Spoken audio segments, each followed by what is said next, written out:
It was March 26, 2004 around 12:30 p.m.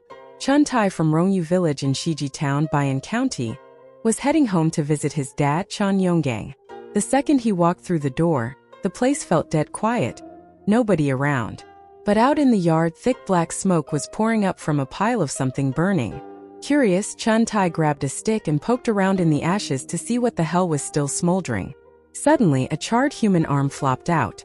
He freaked the fuck out, bolted straight to the local Shiji police station, and reported it. Cops rushed to the scene, and after carefully checking everything, they realized there were 5 burned bodies. The only one missing from the family was Chun Yonggang's son-in-law, Huang Junliang. The rest of the household, 5 people, had been wiped out in the fire.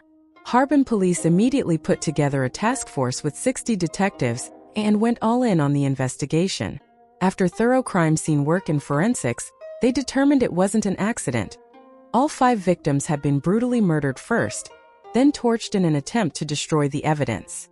Through interviews and digging around, suspicion quickly fell on Huang Junliang, the eldest son-in-law. When police talked to Huang's father, Huang Zhanshan, he confirmed that in the early morning hours of the 24th, around 2:40 a.m., his son had shown up in a panic carrying his 2-year-old grandson. Huang claimed his wife had appendicitis and was in the hospital, so he needed his dad to watch the kid for a bit. Then he dipped out fast. Based on that, police locked in the timeline. The murders happened on the night of March 23rd, and the bodies had already been burning for over 60 hours by the time they were discovered. On the afternoon of March 27th, just after 3 p.m., every police station across China received an urgent A-level wanted notice from the Ministry of Public Security. March 23rd, Bayan County, Harbin, a horrific mass murder. Chun Yonggang and 4 family members were slaughtered and then burned. Their 33-year-old son-in-law, Huang Junliang, is the prime suspect and currently on the run. Less than 5 hours after that wanted poster went out, a sharp-eyed 51-year-old female cop named Zhang Junlong at Beijing railway station spotted him. She noticed a guy who had just checked into the station's guest house. After a quick online photo match, it was confirmed it was Huang Junliang. 5 heavily armed officers rushed over. Zhang Junlong played it cool, knocked on room 17 in the basement pretending to deliver water. The second the door cracked open, the cops stormed in and slammed him to the ground before he could even react. Inside his bag, they found cash and some blood-stained earrings and jewelry. Forensics later confirmed it was part of the loot taken from the crime scene. On March 28, Beijing Railway Police announced that the A-level fugitive, the guy who had slaughtered 5 people in a family annihilation, had been caught in Beijing just 20 hours after he arrived. The next morning, Harbin police escorted Huang Junliang back home in cuffs. Once in custody, Huang Junliang spilled the whole story. Back in 2001, Huang had married Chun Lijuan, a divorced woman with a kid, and moved into his in-laws' house as a live-in son-in-law. The whole family looked down on him because he was broke. They treated him like a servant, bossing him around, making him do all the dirty work. During Chinese New Year 2004, his mother-in-law, Gao Yanfan, gave red envelope money to all the other kids, except Huang's 2-year-old son. That was the final straw. Huang was seething with resentment. On the night of March 23rd, around 10 p.m., Huang noticed his father-in-law's door was left slightly open. He saw his chance. He waited until his wife Chun Lijuan fell asleep, then grabbed a hidden car axle he'd stashed away. He smashed her and her 10-year-old son from her previous marriage, Huang Zilong, to death. Then he went on a rampage, using the same weapon to bludgeon his father-in-law Chun Yonggang, mother-in-law Gao Yanfan, and sister-in-law Chun Lihua. After killing all 5, he dragged the bodies into the yard, doused them with 2 bottles of diesel, and set them on fire. Before lighting it up, he robbed them, snatching blood-stained earrings, necklaces, a cell phone, and 10,300 yuan in cash. Then he went back inside, grabbed his own 2-year-old biological son, and ran to his parents' house. He lied, saying his wife was sick in the hospital, and asked his dad to watch the boy for a while. After that, he disappeared into the night.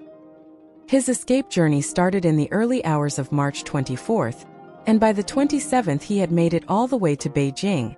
During interrogation, Huang even said his situation reminded him of Ma Jiajue, the infamous murderer from the news. He felt poor, looked down upon, and had seen how Ma had snapped and killed his roommates. The crazy part?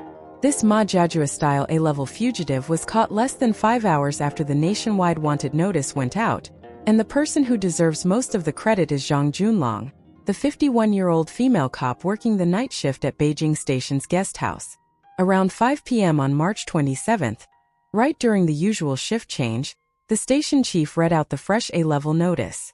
Everyone paid close attention. By 6:30 p.m., Zhang Junlong started her night shift. She grabbed a copy of the wanted poster and immediately went over to the guest house. She checked the guest registry but didn't see Huang's name at first. Around 7 p.m. she casually told the staff, "If anyone from the Northeast checks in, or if you see the name Huang Junliang, let me know."